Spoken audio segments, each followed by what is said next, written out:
छत्रपती संभाजीनगरच्या सोयगावच्या जरंडी परिसरात 1.5 तास ढगफुटी सदृश्य पाऊस झाला।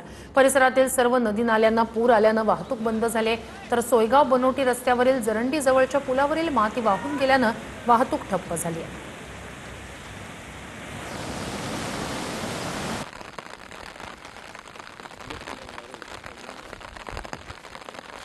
झालेला आहे तब्बल 1.5 तास झालेल्या या पावसाने ही अशी दाणादाण उडालेली आहे। तर नदी नाले प्रवाहित झालेले आहेत आणि काही ठिकाणी या प्रवाहित झालेल्या नदी नाल्यांमध्ये वाहनं अडकून पडल्याची सुद्धा घटना घडलेली आहे।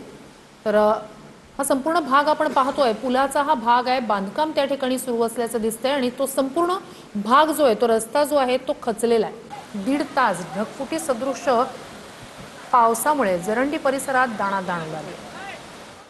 तर जालन्यात पहिल्याच पावसात महापालिकेच्या गेटवरच पाणी साचलं।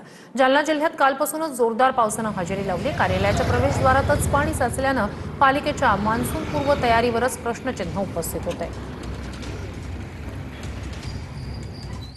बातमी जळगावमधून आहे। अंमळनेरमध्ये कळमसरे परिसरातील शेतात पावसाचं पाणी शिरल्याने कापूस आणि मका पिकांचं नुकसान झालं। पावसाचं पाणी थेट शेतात शिरल्याने 7 बिघा क्षेत्रातील कापसाचं पीक पाण्याखाली गेलंय। अंमळनेर तालुक्यातील चौबारी, खेडी, वासरे आणि कळमसरे परिसरात दमदार पाऊस झालाय। तर हिंगोली शहरासह परिसरात जोरदार पावसाला सुरुवात झाली आहे। अनेक सखल भागांमध्ये पाणी साचलं, मात्र जिल्ह्यात अद्यापही पेरणीयुक्त पाऊस नसल्याने शेतकरी पावसाच्या प्रतीक्षेत आहेत।